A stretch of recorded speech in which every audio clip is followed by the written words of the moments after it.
So this has taken me a while to film. Oh, I hope I didn't break my glasses. Hi everyone. I guess this is my first video of my channel. My name's Nicole. This is my first video. I run nicolefrancesca.design. I am a UX designer, and before I got into UX, I didn't even know what it was. So I thought by making a video like this, it would help some people. You know, I have been really hesitating to make a video like this because, one, I am not comfortable in front of a camera. Hopefully that will change in the future. Figured, why not put something out into the world that maybe someone would find useful. I know I found these videos very, very useful when I first started. So let's just get right into it. I did write down some questions that would be probably something that you would want to know, or something that I personally wanted to know when I was getting into UX UI. How did I get into UX? So this is a big story. I hope you brought a coffee, some popcorn, yogurt covered raisins. I don't know what you like, but go for it. I have always been artistic, creative. I have been since I was a very young girl. My mom would keep these giant Tupperware bins filled with crayons, construction paper, colored pencils, paper, you name it, everything. And I would just go nuts. I would draw on everything. Over time, she's like, okay, there's something here. So she enrolled me in Saturday morning art classes at the local high school. It was taught by high school students or high school teachers, but it helped little kids explore the arts a little bit more. Then from there, I just kept on taking classes here and there. And then finally, when I was in high school, my high school had an awesome fine arts program. I completely immersed myself in that, and that's what I wanted to be when I grew up, was an artist. I wanted to be a printmaker, which is kind of like a very old school form of graphic design. So it's very process oriented, it's very graphical. You have to know how to work with layers, how to replicate a process every time. When I was in high school, the good old financial recession happened, and I kind of second guessed what I was doing. From there, I kind of just told myself, okay, let's see what else you can do, and then maybe art will come back into your life, or you could do it on the side. I decided to dive into finance. Even though the financial world was falling apart around me, I thought that maybe I could make something of myself. But when I got to college, instead of going to art school, I decided to go to a traditional liberal arts college that had a fine arts minor and a business major. I already had basically my minor done in fine arts when I got to college because of all the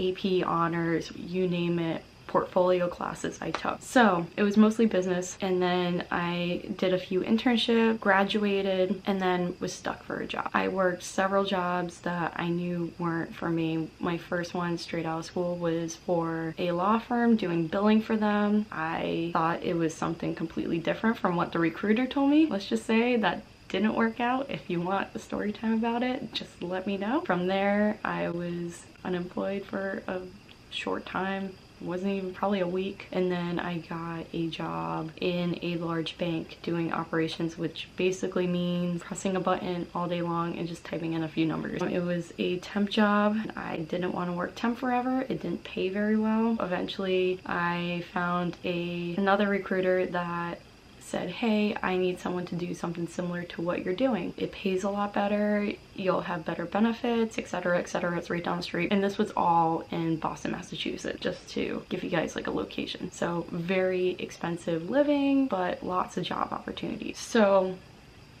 I took the job, and I was now a hedge fund accountant. The name kind of sounds glamorous or, you know, prestigious or whatnot. Nah. Basically, we would tell hedge funds, because of some kind of liability, hedge fund accounting place is hired by the hedge funds to evaluate their hedge funds and to do all their quote-unquote books. It got pretty stressful at times. About a couple months after that, I had a giant realization that life is too short to be doing something that you don't want to do. That's when I started researching like crazy. Like whenever I had a free second, what should I do? It was always like I felt like I need to do something creative, but I wanted something that was stable, that had good job prospects, that was, you know, not just like throwing things together, like you had to really think and problem solve for it. That's when one of my friends messaged me back after asking him a whole bunch of questions and was like, hey, I'm a UX designer, why don't you look into it? From there, I Googled everything I could. I watched YouTube videos like this one, and I didn't know where to kind of start. I worked in finance. Like, I have no portfolio anymore. Like, I had one from art school, but this doesn't count anymore. And I didn't have the skills or experience to go out and apply for these jobs. The same school that he went to, I applied for my master's. So it wasn't technically in UX UI. There's not too many schools that actually specialize in that, but there are a lot that are starting to in terms of the bachelor's level and now master's. I applied for a master's in digital media focusing on interactive design, which is basically like UX design. So they just named it something fancy, I don't know. Applied, and literally when I heard within the same week, I accepted the invitation to go to school there. I am still in school for my master's, but I'm doing the rest of it remotely. I gave myself a solid 6 months to build up my portfolio, to work extremely hard in my classes, to make sure everything was accounted and perfect and I could, you know, nail an interview in UX. Those 6 months literally flew by. I had a portfolio, I put everything on my website, and I finally felt comfortable enough to say like, hey, I think I can get a job. I applied for jobs that were kind of related to what I was doing. I felt like it would be an easy transition because a UX designer becomes almost like a expert in the product that they're making. I felt like I would have very little downtime in training if I went into like a fintech firm. Fintech, for those who don't know what fintech is financial technology. There was a job out for a UX designer for a firm that created hedge fund software, an all-in-one solution. And I thought like, holy crap, this is exactly what I need to get started. I applied, and literally within a week I heard back. Phone interview was fine. They just asked me a few questions and then they passed over my portfolio to the design team. The design team was very small. It was only about 4 people. That was the most intense interview I've had in my life. They sat me down in the room, were pretty nice and informal, but there was a design challenge. So it was basically, you'll have to design something unrelated to what they do and explain your design, explain your thinking, and it's designing for a problem. So the problem that they gave me was, think of a problem you have with the doctor's office or going to the doctor's office and create a solution for it. So I came up with this app that would like give you check-in and waiting times and, you know, speed up the process of waiting to see a doctor. They critiqued that, they pushed me to the point where I couldn't even think straight anymore. It was a 3-hour interview. I literally left there like devastated. I've had very tough interviews in finance before. This one literally was a marathon. I got it.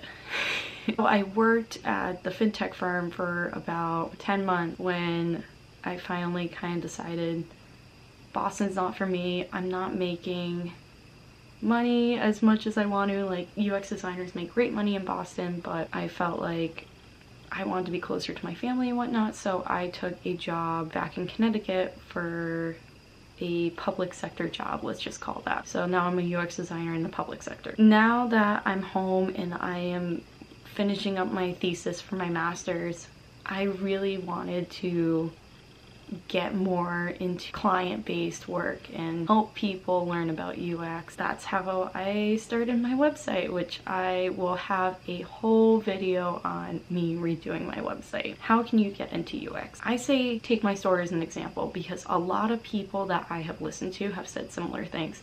Take your experience and bring it with you and try to add value to whatever company you were trying to get into. So my route was taking my financial experience and then transferring it over to the UX world, being that expert for them with very little training. If you already have the expertise and knowledge, you just need the skills and the portfolio to match. So you can build that portfolio. Sure, it'll take time, but learning a completely new subject takes a lot more time. What do you need to be a UX designer? You have to, one, have a portfolio and be ready to be critiqued and questioned. Think on your feet, allow people to give you feedback. I know that sounds kind of weird, but people will literally tell you they hate your work. You don't have to be a jerk, you don't have to do anything. Just ask them why, or what can I do to improve, or, you know, ask for feedback. Always ask for feedback, because you can always be a better designer. Not everyone's going to like what you do. You can always improve, absorb it, and take the things that you need to learn or improve on, carry those with you every day. What tools do you need to know? So UX, UI is very broad.